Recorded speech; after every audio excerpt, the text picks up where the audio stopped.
na guys. Nakabili na tayo ng lettuce. Ayan o. Nasa ilalim. Tapos, sinamantala ko na kasi wala kaming carrots. Bumili na rin ako ng carrots. Diyos to die. Ang mahal ng carrots nung nakaraan nung bumili ako. Parang 80 yata ang per kilo. Ngayon, yung ano ha, yung class B ha, yung may bungi-bungi, hindi siya good.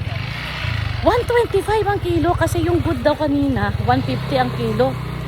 Ay Diyos ko Lord, grabe ang presyo.